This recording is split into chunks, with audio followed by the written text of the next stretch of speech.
یہ سوال کیا جاتا ہے کہ اہل الحدیث سے مراد محدثین ہیں، آپ لوگ اس سے مراد نہیں ہیں۔ جواب اس کا یہ ہے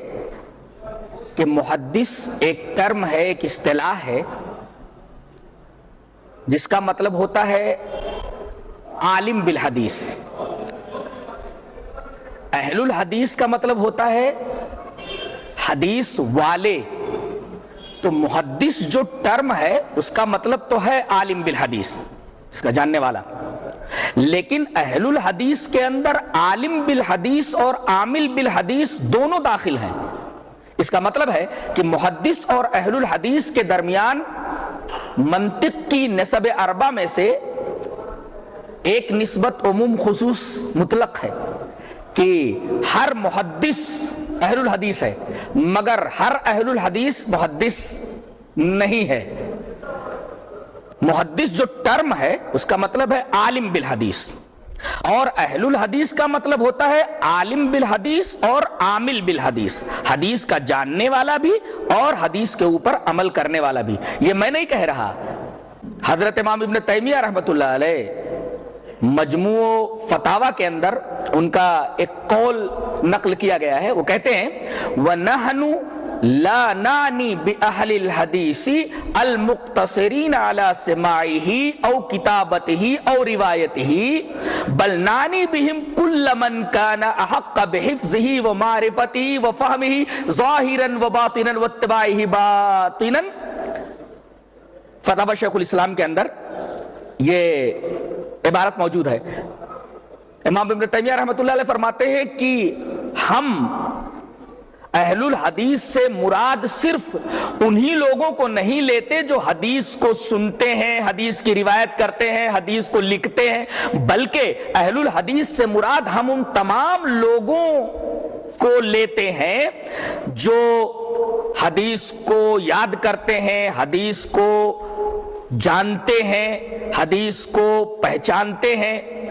حدیث کی اتباع کرتے ہیں۔ اس کا مطلب یہ ہوا کہ حدیث کا متبع بھی اہل الحدیث ہے اور حدیث کا علم رکھنے والا بھی اہل الحدیث ہے۔ لہذا محدث اور اہل الحدیث کے درمیان عموم خصوص مطلق کی نسبت ہے۔ دوسرے یہ کہ چلو مان لیتے ہیں ہم کہ اہل الحدیث سے مراد محدثین ہی ہیں، لیکن جان لیجئے کہ ہم لوگ انہی محدثین کی جن کو کہہ رہے ہیں کہ محدثین ہی کو اہل الحدیث کہا جاتا ہے، اور اہل الحدیث جب بولا جاتا ہے تو محدثین ہی مراد ہوتے ہیں، ٹھیک ہے ہم مان لیتے ہیں کہ اہل الحدیث سے مراد محدثین ہی ہیں، لیکن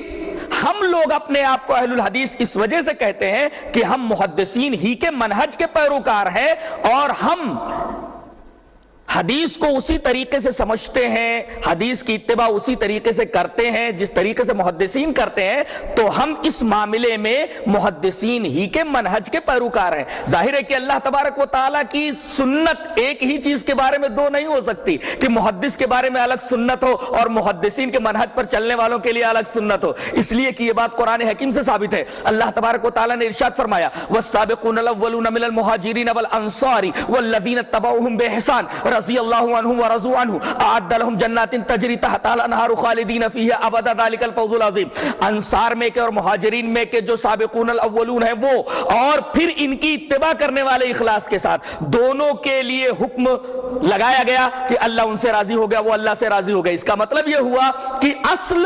اور ان کی اتباع کرنے والے دونوں کے بارے میں اللہ تعالیٰ نے رضی اللہ عنہ ورضوا عنہ کا، اس کا مطلب یہ ہوا کہ اصل اور اس کے تابع دونوں کے لیے اللہ کی سنت یہ ہے کہ ایک ہی حکم دونوں کے اوپر لگایا جائے۔ لہذا آپ کے کہنے کے مطابق اہل الحدیث سے مراد اگر محدثین ہی ہیں چلو مان لیتے ہیں، لیکن ہم اپنے آپ کو اہل الحدیث اس وجہ سے کہتے ہیں کہ ہم محدثین ہی کے منہج کے پیروکار ہیں، لہذا ان کے لیے اللہ کی جو سنت ہے ہم چونکہ اتباع کرتے ہیں، ہمارے لیے بھی قرآن حکیم کی اس آیت کی روح سے وہی سنت جاری ہوگی جو محدثین کے لیے ہے، اس لیے کہ اللہ کی سنت اس بارے میں دو نہیں ہو سکتی، ایک ہی ہے۔ اور ویسے بھی اللہ کے رسول صلی اللہ علیہ وسلم کی ایک حدیث کو پیش نظر رکھے تو بات اور واضح ہو جاتی ہے۔ حدیث اس طرح وعن ابی ہریرہ رضی اللہ تعالی عنہ قال قال رسول اللہ صلی اللہ علیہ وسلم ان اللہ لا ينظر الى صورکم واموالکم ولكن ينظر الى قلوبکم واعمالکم رواہ مسلم فی کتاب البر والصلۃ والآداب۔ حضرت امام مسلم رحمۃ اللہ علیہ اس حدیث پاک کو ایسے کتاب البر والصلۃ والآداب کے اندر لائے، راوی حضرت ابو ہریرہ رضی اللہ تعالی عنہ۔ حضرت ابو ہریرہ فرماتے ہیں